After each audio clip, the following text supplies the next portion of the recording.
How can internships help train the next generation of student ministry leaders? Or if you're new to student ministry, why should you seek out an internship?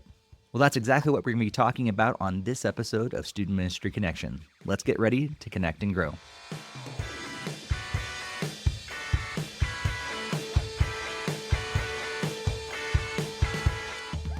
Welcome to Student Ministry Connection. My name is Steve Cullum, and I can honestly say that one of the biggest reasons that I'm still serving in youth ministry 26 years after my youth pastor asked me to start volunteering is because of the training I received along the way and the encouragement to put it into practice. And while I learned a ton in Bible college and seminary, and I'm so grateful for my time there, it was my internships and my residency when things really got practical. I was allowed to help lead under the mentorship of a seasoned youth pastor who allowed me to experiment, fail, and to learn. Today, I'm talking with Chrisler, who is a student of mine and just recently finished up his summer internship with the church that I've been serving at for the last couple years. We'll talk about his calling into student ministry, what his internship was like, and why you should either consider doing an internship yourself or having interns in your ministry. But before we do that, I want to tell you about a brand new and exciting resource that I'm a part of. If you've ever needed a speaker for your student ministry event, but weren't really sure where to start looking, I want to encourage you to check out Speaker Hub, a brand new resource from Youth Men Hub. I'm on there, and so are a number of other great people that you can contact for your next event, training, camp, or those nights when you just need a break from youth group. Check it out at youthmenhub.com/speakerhub or follow the link in the show notes. So, Ian, thanks so much for being on the podcast. Thanks, Steve. So we've had the privilege of knowing each other for, has it been like 5-6 years now? I think it's been 6. So that's crazy. So back when you were 8th grade? Yep. Wow. So I know a lot of your testimony and your story because we've known each other for a while, and I've been able to see you grow into your faith and everything, that the whole journey. But for the sake of our podcast audience, the youth pastors and youth leaders that are listening, let's jump into your story, share how you met Jesus and how he kind of set you on your path that you're on today. That's funny because I never had like the normal testimony, if you want to call it that. Was never raised in church, didn't come from a Christian household. Instead, I had my best friend Andrew, as you know, started persisting me since 3rd grade, I think, to try and go to Young Life or church with him. And I always just kept saying, no, you're crazy. Your sky god's not possible. And then it all kind of began to shift a little bit as we got closer to 7th and 8th grade. The 7th grade, I really went on this journey just trying to figure something out. Like I felt something was missing and something was going on, and I never could really find it until eventually came 8th grade. I was talking to this girl and she was all about Jesus and God, and then she kind of got me started on this track. And then 2nd semester started, so COVID, and me and her kind of had a big falling out. So I kind of just found myself on the bathroom floor, kind of just bawling and trying to figure out what to do, and just kind of felt myself crying out to God a little bit. And I was doing that. I felt, I don't know, like this warm presence come over me, like a big hug. It felt like God kind of comforting me and saying it's all going to be okay. I have, plans, good plans for you. And after that, I committed and I texted Andrew. I'm like, hey, so this youth group thing, what's it about? When is it? And he's like, well, it's Sunday. And I'm like, well, I don't think I'm doing anything, so I'll come with. And it all kind of just clicked when I was there. My first youth group leader kind of made everything make sense and finally started clicking the pieces that I didn't originally have, and felt like a puzzle piece coming together. Then it kind of opened up the door to my other youth group leader kind of opening that, and high school came around, and with my last youth group leader, I just kind of started feeling like the trajectory was changing, especially with you starting student leadership. I was kind of like, well, student leadership makes sense and I want to help people, so why not become a small group leader? Which was interesting, getting baptized 10th grade year and then immediately shifting roles to being a small group leader. which was nice because it felt fulfilling, like something was happening. And then I found myself going to school for youth ministry. Yeah. Wow. So yeah, let's jump into that a little bit because you go from not really even believing in God at all, not really knowing who Jesus is, to all of a sudden just a couple years later feeling like you're being called into youth ministry. So what led to that? What kind of made you want to go into student ministry? Well, what made me really want to go into student ministry, as much as I deny wanting to do it when I was just starting, it's I really want to help people. And with my story, with not knowing Jesus until my 8th grade year, and then stepping into this middle school leader, 10th grade and 11th and 12th, it really just made that come together. I wanted to help people who might go through similar experiences as me when they invite their friends to youth group, or even those that have been there for a while, but they don't completely understand what's going on. And that was just fulfilling, knowing that I can help people and I can relate. Yeah. Yeah. I think there's so many youth pastors that I've talked to, and typically, not always, but a lot of times they kind of fall into two categories. One is that they didn't have youth group at their own. They didn't have a youth ministry or anything, and so that was something that they're longing to do because it wasn't there for them. And then there's this other category, like you and me, who like our lives were changed because of youth group, and we want to be able to do that for other people as well. So that's so cool to see that all happen. And I know you and I have had those conversations around how there's a lot less people going into youth ministry nowadays.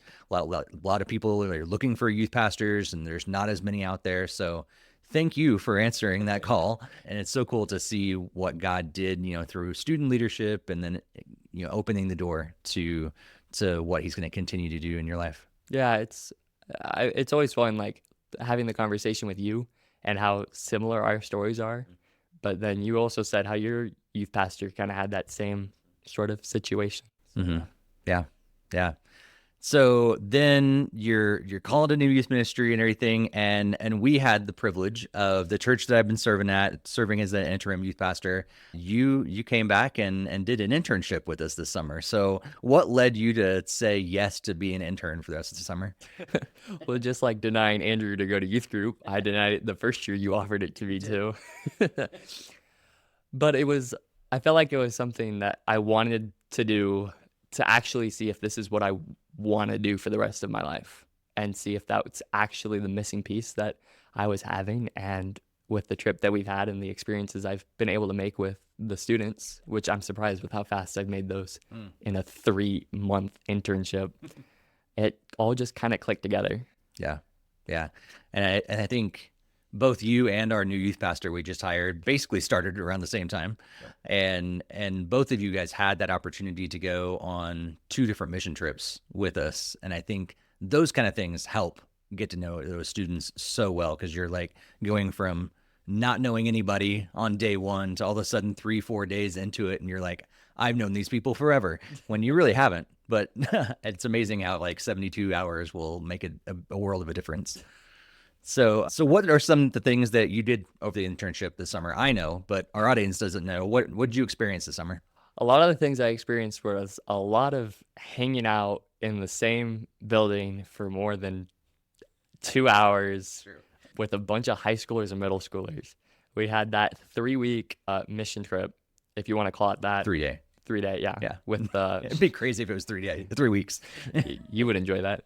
That 3-day mission trip with the middle schoolers, and just being able to hang out with them and enjoy their smelly room. It's very smelly. Just a little bit.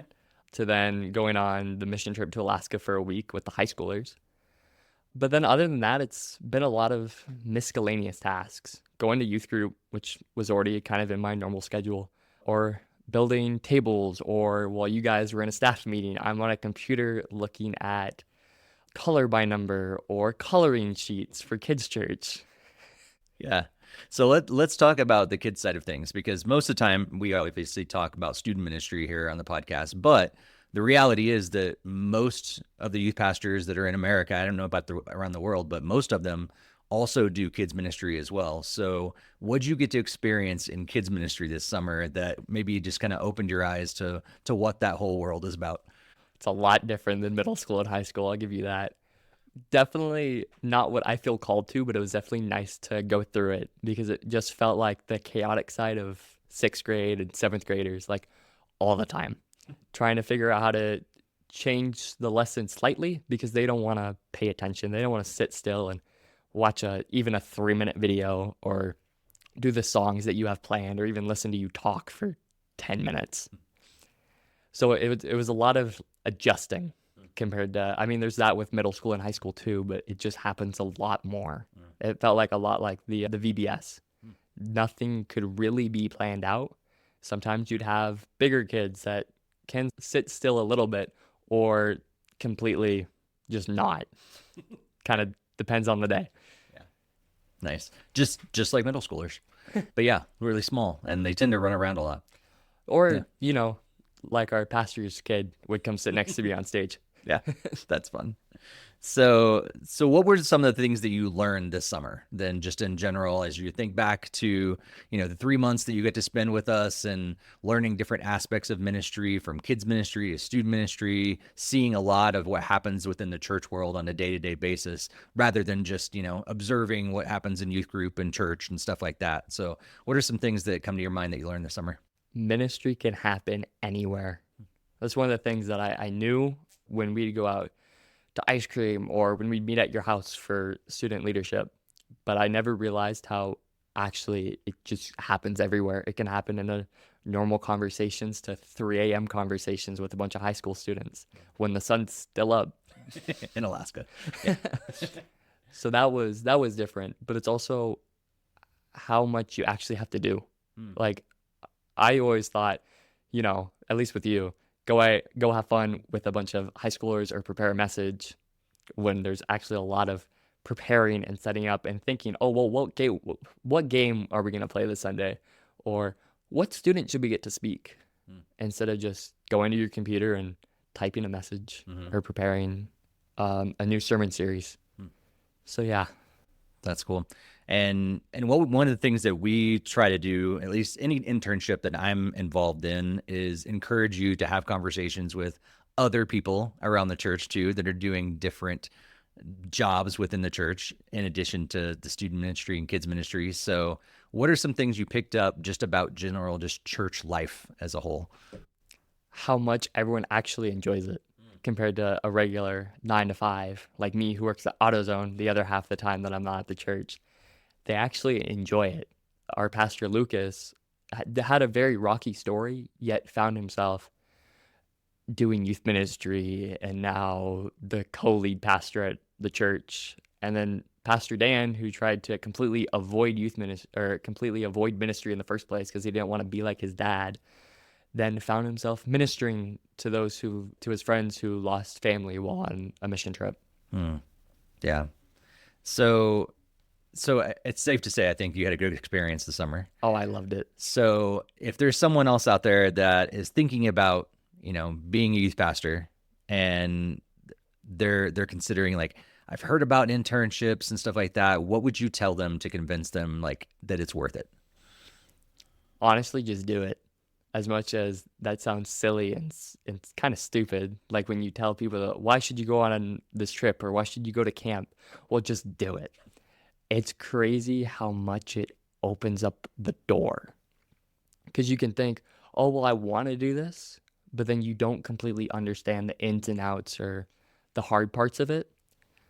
But it's so fulfilling because you can go through and figure out, well, maybe I don't want to do middle school and high school, but I want to do kids. Because that was kind of a nail in the coffin for me, is that I don't want to do kids.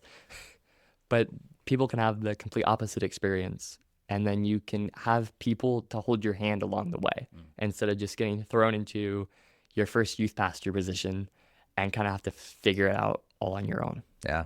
Yeah. I was so thankful that my Bible college that I went to required an internship, and my home church also had interns while I was in high school. So I saw that happen. And so I just was able to kind of follow in those footsteps. When I got into college, I was like, oh, I want to be an intern as well. And then had the requirement of for my degree that I had to go in an internship.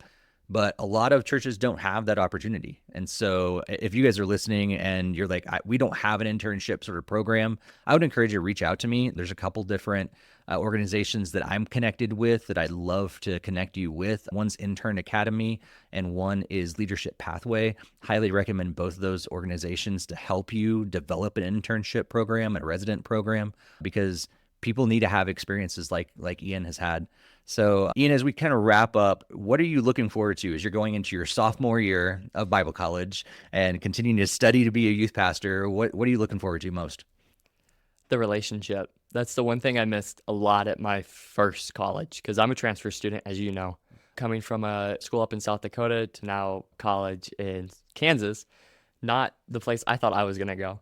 But I'm looking forward to the relationship, because at my first school, there was 3 majors, all of us wanting to do very different things. There was me who wanted to be a youth pastor, another one wanted to become a head pastor, and the other one wanted to do pastoral care.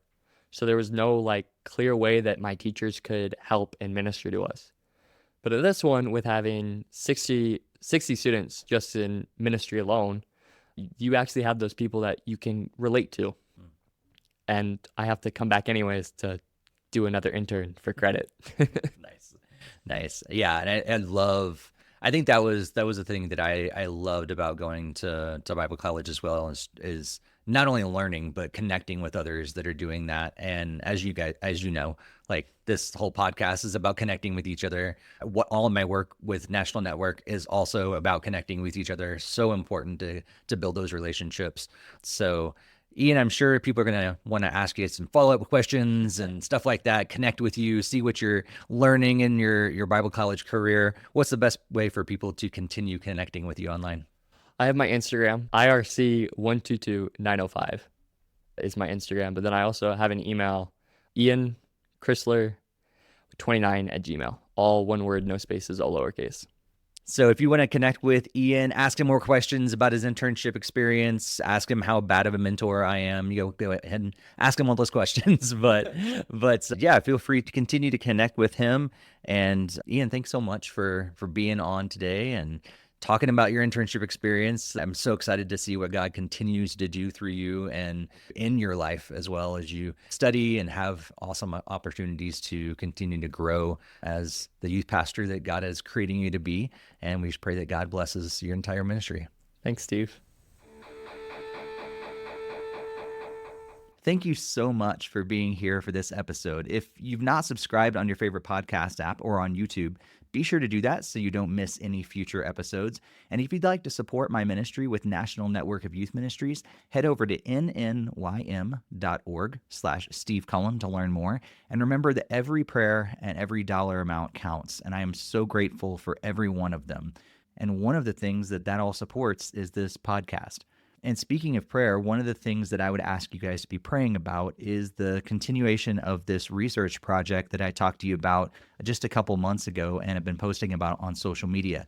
I'm just about to turn in my first draft for the journal article, and I've also been asked to speak at a few conferences over the next several months. And I just want to make sure that God is speaking through me and the things that need to be shared are actually shared. I'll also be talking more about those findings here on the podcast, posting some blogs in the future, and a lot more, because there was so much that came out of this research. And just huge thanks to all of you who filled out that survey and have helped me and prayed for me along the way. We'll be back in a couple weeks with our next episode, but until then, be sure to stay connected, and may God bless your ministry.